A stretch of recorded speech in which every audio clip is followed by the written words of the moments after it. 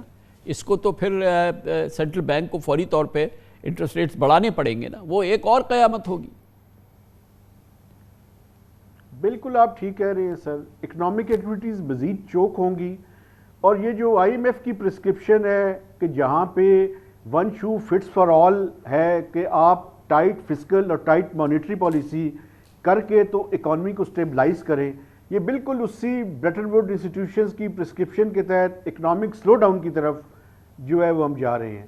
لیکن یہاں پہ پرابلم یہ ہے سر کہ یہ کوئی اس آئی ایم ایف کا پروگرام ریوائیو بھی ہو جائے تو اس سے کوئی اسٹیبلٹی نہیں آ جائے گی. اس کی وجہ یہ ہے کہ $3 بلین کے ریزروز ہیں. $3 بلین کے ریزروز جو ہے وہ آئی ایم ایف کا پروگرام کی بحالی کے بعد بھی 6 سے 8 بلین ڈالرز پہ اگر کھڑے ہوں، فرض کیا کہ یہ 6 سے 8 بلین ڈالر کا بائی اینڈ جون کھڑے ہونے ہیں، تو اس ٹائم پاکستان کو کوئی 12 سے 13 بلین ڈالرز جنریٹ کرنے پڑیں گے، and it's a huge task.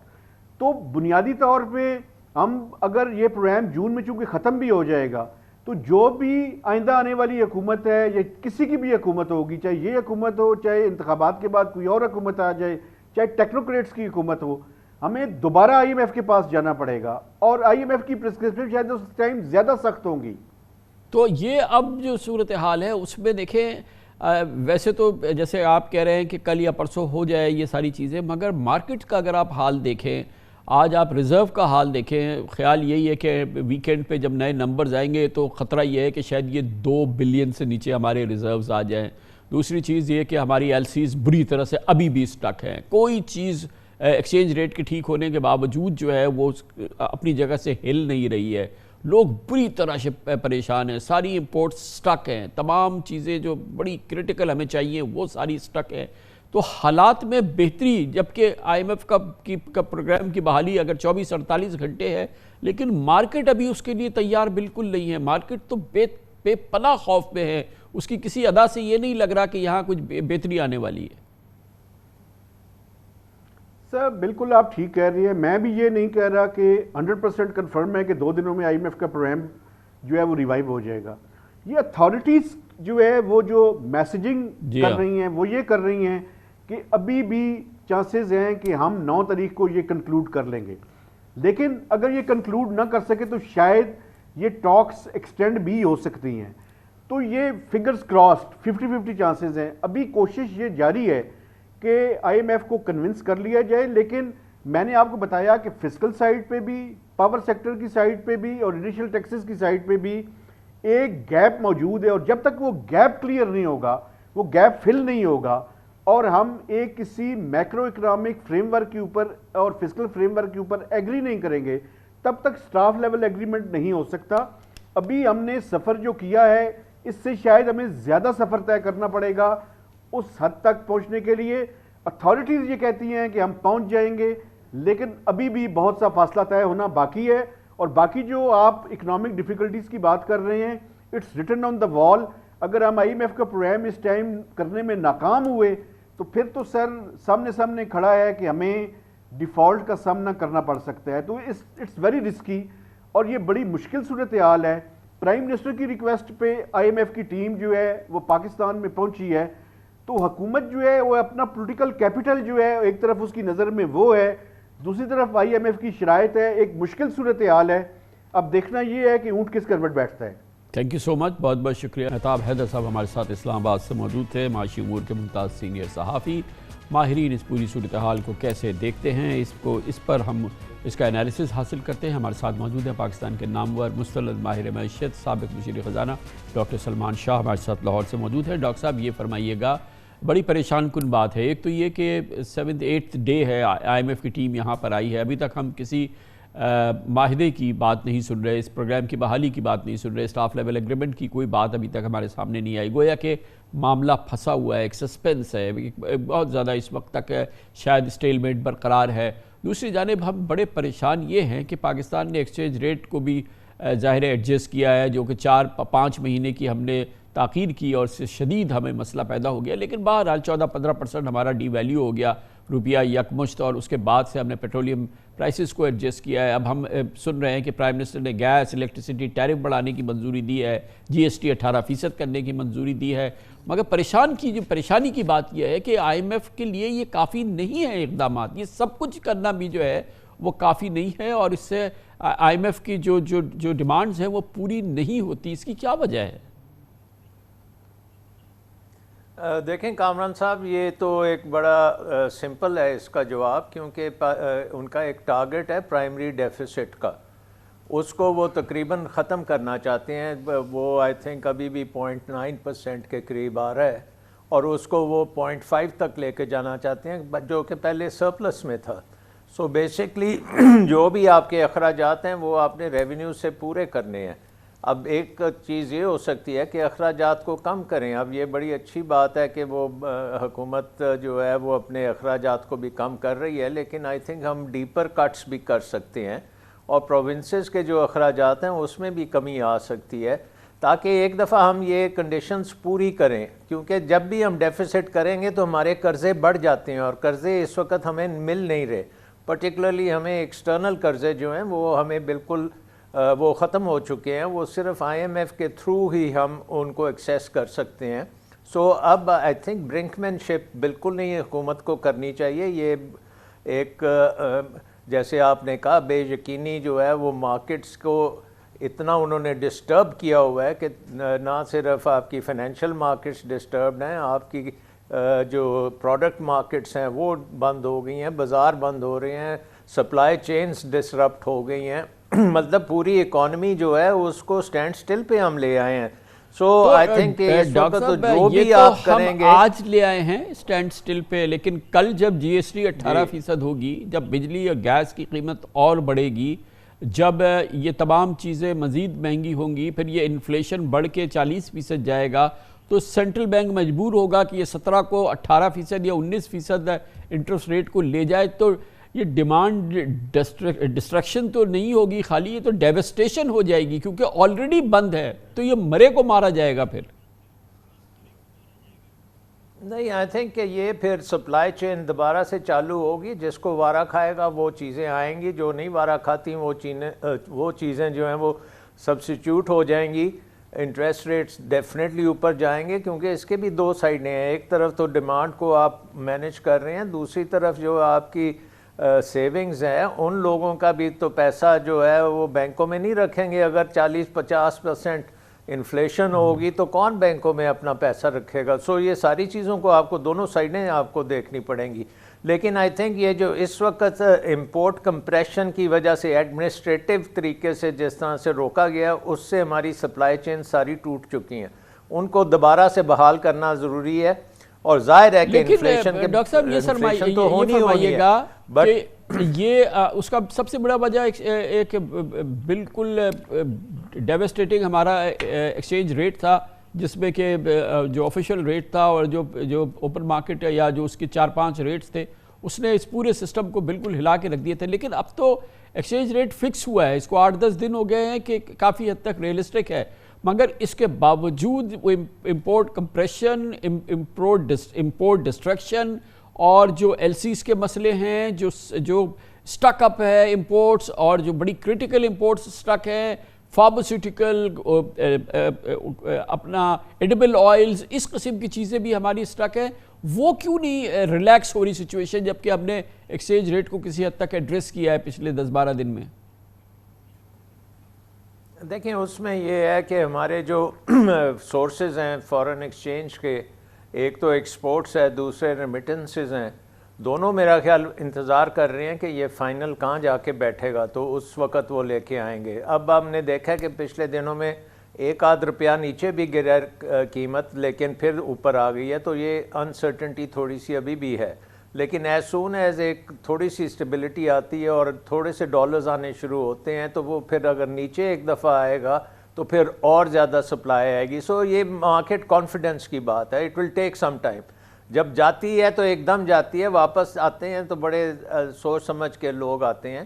So I think یہ سٹیپس تو ہمیں لینے پڑیں گے اور یہ ایک پہلا سٹیپ ہوگا. کامران صاحب جو ہمیں ابھی آپ جو بات کر رہے تھے, مہتاب بھی یہ بات کر رہا تھا, ابھی ہماری ری پیمنٹس جو ہیں ڈیٹ کی وہ بہت زیادہ ہیں اور اس میں جو حیرت کی بات مجھے نظر آتی ہے کہ ابھی تک ہم نے چین سے بات شروع نہیں کی اور یہ بات بہت پہلے کر دینی چاہیے تھی کیونکہ اس وقت سب سے بڑا قرضہ ہمارا چین سے ہے اور چین کے جو ہیں قرضے وہ واپسی ان کی تقریباً اس سال میرا خیال 10 ارب ڈالرز کے قریب ہے اور ہمارا اناؤنسمنٹ نہیں آئی. ابھی آپ نے سنا ہوگا کہ سری لنکا کو انہوں نے موریٹوریم دیا ہے لیکن ہمیں اس سے زیادہ چاہیے اور بات چیت مجھے نظر نہیں آ رہی ہے ابھی تک چائنا کے ساتھ. ایک چائنا آپ نے مینشن کیا لیکن ابھی ہمارے تو دوسرے بھی جو ہمارے لینڈرز ہیں ہمیں تو ان سے بھی بات کرنی ہے ملٹی لیٹرل اور جو دوسرے بھی کمرشلز کے ساتھ تو ہم نہیں, کیونکہ ہمیں ریسٹرکچر کرنا ہے, ریسکیجول کرنا ہے, کیونکہ اب یہ تمام ماہرین کہتے ہیں کہ اس سے تو کام نہیں چلے گا, یعنی کہ چاہے ہم اس کا نام نہ دیں ہمیں ڈیفالٹ کرنا ہے اور اس سے اور اس کے لیے ہمیں پھر اپنے پروفائل کو جو ہمارا جو فورن ڈیٹ کا پروفائل ہے اس کو ری ایڈجسٹمنٹ تو ہماری شدید ضرورت ہے. تو چائنا کیا ابھی تو ہم نے کسی سے کوئی بات نہیں کی ہے. جی میرا خیال ہے کہ ہمارا نمبر 1 تو ہے کہ اگلے 2 دنوں میں یہ IMF کی سٹاف لیول ایگریمنٹ آنا بہت ضروری ہے. اس کے اوپر برنک پین شیپ اپ کرنی بند کرنی چاہیے اور جو بھی ہم نے کڑوی گولی لینی ہے ایک دفعہ وہ لیں اور وہ سائن کر کے آگے چلیں. نمبر 2 آپ کو چین کے ساتھ امیڈیٹلی ایک اناؤنسمنٹ اگر آ جائے کہ چین کی ہماری وہ موریٹوریم دے رہے ہیں یا ری شیڈیول کر رہے ہیں تو وہ ایک بڑا مثبت سٹیپ ہوگا. اس دونوں چیزوں کے ساتھ مارکیٹس میں تھوڑا سا چین آئے گا. اس کے بعد آپ نے اگر آپ کو ضرورت پڑے, کیونکہ ہمارے دوسرے جو بائی لیٹرل لینڈرز ہیں ان کو ہم پہلے ایک دفعہ کر چکے ہیں ان کے ساتھ یہ لون کو ری شیڈیول اور وہاں دوبارہ کرنے کی ہو سکتا ہے ضرورت نہ ہو, لیکن اگر سعودی عربیہ اور UAE اور دوسرے یہ بھی آ جائیں اگر سپورٹ کرنے میں پاکستان میں جو IMF کے اوپر ڈپینڈنٹ ہے اس وقت, تو پھر ہماری سچویشن بہتر ہونی شروع ہوگی اور پھر ہمیں ایک موقع ملے گا کہ ہم اگر دیکھیں ملٹی لیٹرل ڈیٹ جو ہے نا اس کو آپ زیادہ تر ری شیڈیول نہیں کرتے کیونکہ وہ آپ ری فائنینس ہو جاتا ہے, ایک قسم کا نئے لونز آ جاتے ہیں, پرانے لونز پے آف ہو جاتے ہیں اور ویسے بھی وہ بڑی لمبی مدت کے ہوتے ہیں اور ان کی کاسٹ اتنی زیادہ نہیں ہے. جو آپ کو تنگ کرتے ہیں لونز وہ کمرشل لونز ہیں, وہ جو بینکوں کے لون ہیں ان کو آپ کو مینیج کرنا پڑے گا تو وہ بھی مینیج ہو سکتے ہیں, بٹ یہ آپ کو اگلے 2-3 سال یہ سارے کام کرنے پڑیں گے. اور اس کے ساتھ ساتھ آپ کو اکانومی میں جو اسٹرکچرل ریفارمز کی ہم بات کرتے رہے ہیں, جب سے میں 30 سال ہو گئے ہیں یہاں پہ اکانومی کے ساتھ کرتے ہوئے بات, تو یہی ہم اسٹرکچرل ریفارمز کرتے رہے ہیں. تو اب وقت آ گیا کہ اب فائنل ہمارا ہو گیا, اب اس کے بعد ہم اس کو ڈیلے نہیں کر سکتے. ہماری انرجی کی ریفارمز, ڈاکٹر صاحب یہ بھی بتا دیں کہ یہ تو ہم نے دیکھ لیا کہ جو میجرز ہیں اس سے کیا انفلیشنری پریشرز آئیں گے اور شاید ریکارڈ پاکستان کی ہسٹری کا جو ہے انفلیشن ہم دیکھ رہے ہیں اور اس میں مزید اضافہ ہمارے سامنے نظر آ رہا ہے بالکل کہ ہوگا. دوسری جانب یہ جو ہم انٹینشنل ڈیمانڈ ڈسٹرکشن کر رہے ہیں کہ جس میں اب ہم یہ بھی آپ کے علم میں ہے کہ PSDP جو ہے اس کو 300 ارب روپے مزید ہم کم کر رہے ہیں یا 300 ارب روپے کی سطح پہ لے جا رہے ہیں اور پھر اس کے ساتھ ساتھ ہم امپورٹ کمپریشنز کر رہے ہیں. ہمارے یہاں جو پروڈکشنز ہیں وہ بند ہوئی ہیں, آپ دیکھ رہے ہیں کہ انڈسٹریز روزانہ بند ہو رہی ہیں. تو اس سب کا جو اثر ہوگا, ایک جانب انفلیشن, دوسری جانب ڈیمانڈ ڈسٹرکشن اور یہ تمام چیزیں, اور اس سے جو ریونیوز پہ پریشر آئے گا, جو ہمارے ریونیوز بری طرح سے متاثر ہوں گے, جو بے روزگاری ہوگی, جو اس سے تمام دوسرے معاملات جنم لیں گے اس مہنگائی کے ساتھ ساتھ, اس سے کیسے نمٹیں گے؟ دیکھیں ایک بات تو یہ ہے کہ ہم نے جو ڈیمانڈ مینجمنٹ کرنی تھی وہ تو کر رہی ہے. اب سپلائی کی جو چیزیں ہیں اس کے اوپر ہم نے فوکس کرنا ہے اور سپلائی چین میں بہت تبدیلی آئے گی, بہت ایڈجسٹمنٹس کرنی پڑیں گی اور ان کو آپ اس کا کوئی اور ہے نہیں ہے, آپ کو وہ سب کچھ کرنا پڑے گا. ان ایمپلائمنٹ بھی زیادہ ہوگی. اس دوران آپ کو جو بالکل لو طبقہ ہے ہمارے پاورٹی لائن میں جو گر جائیں گے لوگ، ان کے لیے آپ کو بالکل سپورٹ سسٹمز بنانے پڑیں گے، ان کو کھانا پینا پہنچانا پڑے گا، ان کو سبسڈی دینی جائز ہے، وہ IMF بھی کہتا ہے کہ آپ ضرور دیں، لیکن اس کے بعد مڈل کلاس اور اپر کلاس اور باقی لوگ جو ہیں ان کو اپنی بیلٹس بہت ٹائٹ کرنی پڑیں گی اور وہ گزارا کرنا پڑے گا۔ بہت بہت شکریہ ڈاکٹر سلمان شاہ ہمارے ساتھ لاہور سے موجود تھے۔ حکومت ہاتھ پاؤں مار رہی ہے کسی صورت سے ٹیکس آمدن میں اضافہ ہو اور جہاں جہاں ہو سکے وہاں سے ٹیکس بڑھا دیا جائے، جو لوگ پہلے سے ٹیکس دے رہے ہیں ان پر مزید پریشر ڈالا جائے، سپر ٹیکس، بجلی کے نرخ بڑھانے کا فیصلہ، یہ سب کچھ ہو رہا ہے، مگر ایک نئی صورتحال سامنے آ گئی ہے۔ عدالتوں میں لوگ پہنچ رہے ہیں اور عدالتیں حکومت کے ان اقدامات کے خلاف فیصلہ دے رہی ہیں، اور سب سے اہم فیصلہ کل لاہور ہائی کورٹ نے دیا، جہاں پر بجلی کے نرخ کو جو بڑھانے کا فیصلہ ہے اس کو نچلی سطح کے جو بجلی کے استعمال کرنے والے اس کو بھی شامل کرنے کا فیصلہ لاہور ہائی کورٹ نے اس کے خلاف سٹے دیا۔ سپر ٹیکس لگانے کا فیصلہ کیا گیا، نچلی عدالتوں نے اس کے خلاف بھی فیصلہ دیا، مگر سپریم کورٹ حکومت کی مدد کو آئی ہے۔ عدالتی مداخلت جو ان تمام معاملات میں ہے، اس پر بات کرتے ہیں چھوٹے سے وقفے کے بعد۔ شہباز شریف حکومت $1 ارب کی قسط اور دوست ممالک کو منانے کے لیے IMF کی کڑی شرائط ماننے پر مجبور ہے۔ بجٹ خسارہ پورا کرنے کے لیے نئے ٹیکسز لگیں گے، پیٹرول، ڈیزل، بجلی، گیس کی قیمتیں مزید بڑھیں گی، لیکن حیران کن بات یہ ہے کہ تقریباً $3000 ارب عدالتی اور قانونی پیچیدگیوں کی وجہ سے قومی خزانے میں جمع ہونے سے محروم ہیں۔ کل IMF سے مذاکرات کو ایک نیا جھٹکا لگا جب لاہور ہائی کورٹ نے حکومت کو بجلی کے نرخ بڑھانے سے روک دیا۔ جسٹس علی باقر نجفی نے پچھلے سال 22 اکتوبر کو محفوظ کیا ہوا فیصلہ سناتے ہوئے 500 یونٹس تک بجلی استعمال کرنے والے گھریلو صارفین کو سبسڈی دینے کا حکم دیا، اور بجلی کے بلوں میں فیول ایڈجسٹمنٹ سمیت دیگر سرچارجز کی وصولی کو غیر قانونی قرار دے دیا۔ اس کے علاوہ شہباز حکومت نے اس مالی سال بجٹ میں $240 ارب کا سپر ٹیکس عائد کیا تھا، لیکن سندھ ہائی کورٹ نے اسے اسٹے آرڈر کے ذریعے اور لاہور ہائی کورٹ نے ایک عبوری فیصلے کے تحت FBR کو سپر ٹیکس کی وصولی سے روک دیا تھا۔ کل بہرحال سپریم کورٹ نے حکومت کے لیے سپر ٹیکس کی وصولی کا راستہ کھول دیا۔ چیف جسٹس عمرتا بدیال نے لاہور ہائی کورٹ کا عبوری فیصلہ کالعدم قرار دیتے ہوئے FBR کو ایک ہفتے میں 50% سپر ٹیکس کی ریکوری کی اجازت دے دی، جس کے بعد اس ہفتے ٹیکس آمدن میں $120 ارب کی وصولی متوقع ہے۔ شہباز حکومت کا توانائی بچت کے لیے مارکیٹس اور بازار جلدی بند کرنے کا منصوبہ بھی قانونی رکاوٹوں کی نظر ہے۔ وزیر اعظم شہباز شریف توانائی بچت منصوبے پر عدالتوں سے شکوہ کر رہے ہیں۔ اتفاق کی بات ہے کہ سابق وزیر اعظم عمران خان بھی عدالتوں سے متعدد بار درخواست کر چکے ہیں کہ ایسے اسٹے آرڈر سے اعتراض کیا جائے جو ملکی مالیاتی مفادات اور گورننس میں حائل ہو جاتے ہیں۔ بلا شبہ ٹیکس معاملات میں عدالتی کارروائیاں ہزاروں ارب روپوں پر محیط ہیں۔ FBR کی حالیہ رپورٹ کے مطابق ٹیکس کیسز میں پچھلے مہینے واجب الادا ٹیکس ریونیو کی مالیت $2611 ارب ہو چکی ہے۔ FBR کے مطابق 88,000 سے زائد tax cases Supreme Court, 5 High Courts اور ٹرائبونلز میں زیر التواء ہیں۔ اطلاعات کے مطابق ریگولیٹری اداروں کے تقریباً 250 ارب روپوں کے جرمانے بھی مختلف عدالتوں میں قانونی چارہ جوئی کی وجہ سے کھٹائی میں پڑے ہوئے ہیں، یعنی ملک کی سالانہ ٹیکس آمدن کی 40% رقم اسٹے آرڈرز کی وجہ سے پھنسی ہوئی ہے۔ اس تمام صورتحال کے ساتھ بھی یہ حقیقت ہے کہ FBR کی جانب سے اندھا دھند ٹیکس نوٹسز اور ٹرائبونل کے بعد متنازع فیصلے بھی متاثرہ فریقین کو اعلیٰ عدالتوں سے رجوع کرنے پہ مجبور کرتے ہیں، اور نتیجن ٹیکس کیسز اسٹے آرڈرز کی سولی پر سال لٹکے رہتے ہیں۔ کیا علاج ہے اس کا؟ یہ ہم پوچھتے ہیں پاکستان میں ٹیکس امور کے ممتاز ترین ماہر، مستند ماہر، سابق چیئرمین FBR جناب شبر زیدی سے۔ بہت بہت شکریہ شبر زیدی صاحب۔ فرسٹ تھنگ فرسٹ، پہلی چیز تو یہ کہ کل جو یہ لاہور ہائی کورٹ کا ہم نے فیصلہ سنا جس کے ذریعے 500 یونٹس تک انہوں نے حکومت سے کہا ہے کہ آپ ان کو سبسڈی دیں، اور اس کے علاوہ جو اس پہ فیول ایڈجسٹمنٹ چارجز وغیرہ ہیں اس پہ اسٹے دیا ہے، ایک یہ فیصلہ۔ دوسرا ایک لاہور ہائی کورٹ کا فیصلہ ہے کہ جو کنزرویشن کے اقدامات، بجلی بچانے کے اقدامات حکومت نے کیے، بازار پہلے بند ہوں، چھٹی ہو، فلاں، یہ تمام چیزیں، اس پر بھی اسٹے دے دیا۔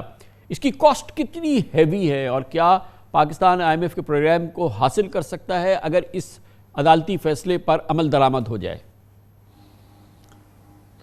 کامران صاحب بہت شکریہ، آپ نے مجھے موقع دیا۔ میں اس بات کی طرف نہیں جاتا کہ اس کی کاسٹ کیا ہے، میں بڑی کینڈیڈلی یہ کہنا چاہتا ہوں کہ یہ فیصلے نہیں ہونے چاہیے تھے۔ عدالتوں کو یہ دیکھنا ہے کہ کیا وہ فیصلے لا کے تحت کر رہے ہیں یا ایکوٹی کے تحت فیصلہ کر رہے ہیں؟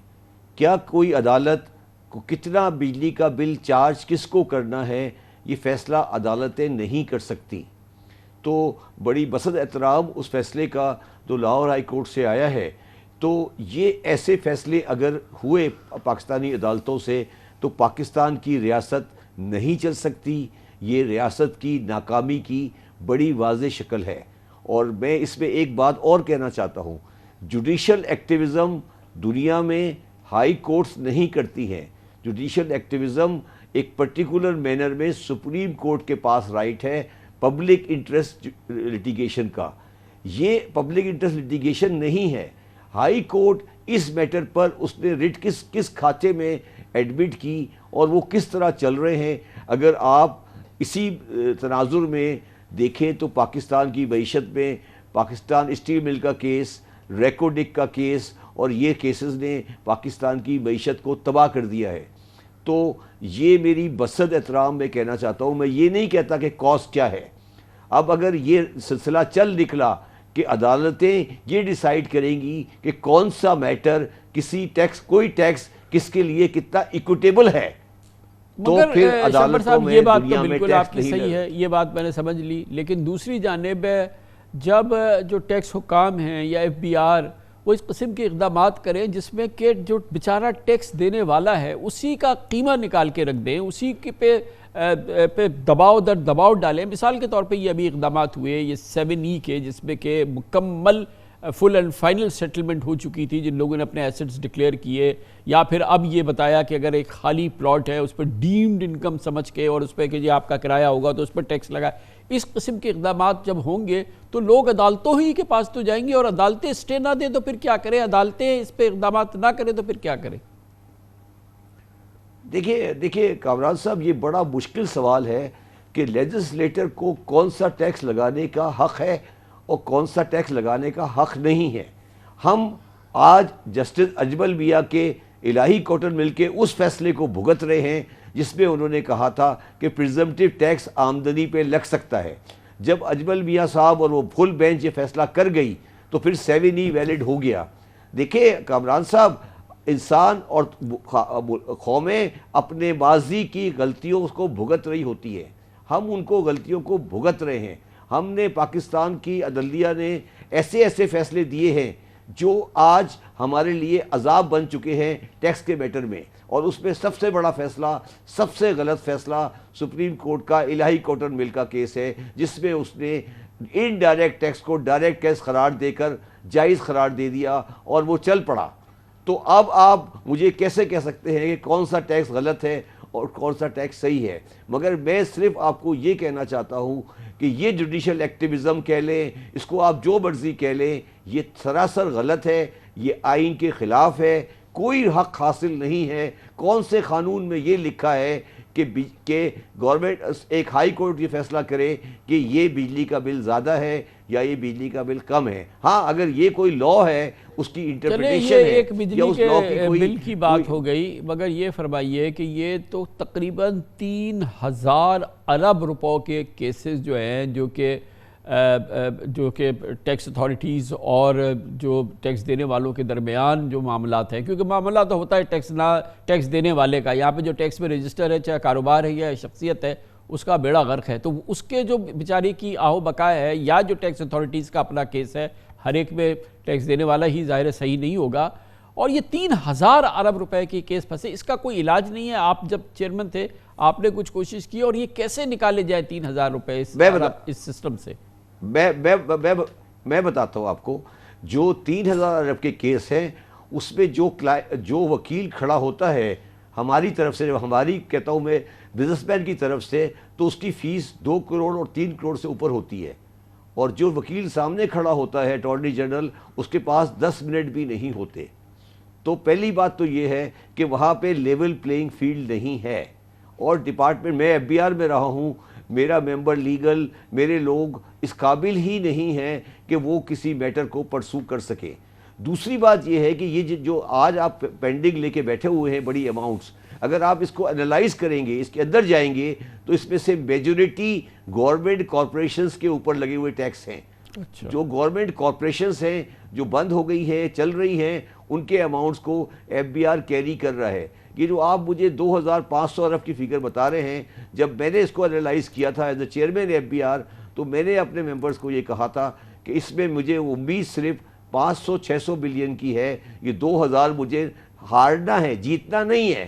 تو اس کو ہم فیصلہ کر کے ختم کریں، مگر کسی پاکستان کے ایف بی آر چیئرمین میں یا کسی پاکستان کے وزیر اعظم میں اتنی طاقت نہیں ہے کہ وہ سپریم کورٹ کے کیس کو ختم کر دے، کیونکہ کل آپ لوگ اس کو نیب کے سامنے کھڑا کر دیں گے کہ آپ نے یہ کیس پرسو کیوں نہیں کیا. تو یہ بنیادی مسائل ہیں جس سے پاکستان گزر رہا ہے. 2500 میں سے اگر 500 ریسیو ہو جائے تو آپ یہ سمجھیں کہ پاکستان خوش قسمت ہوگا. بہت بہت شکریہ جناب شبر زیدی ہمارے ساتھ موجود تھے. اس کے ساتھ ہی ہمارے آج کے پروگرام کا اختتام ہوتا ہے. کل آپ سے پھر ملاقات ہوگی انشاءاللہ. کل تک کے لیے کامران خان کو اجازت. اللہ حافظ ناصر.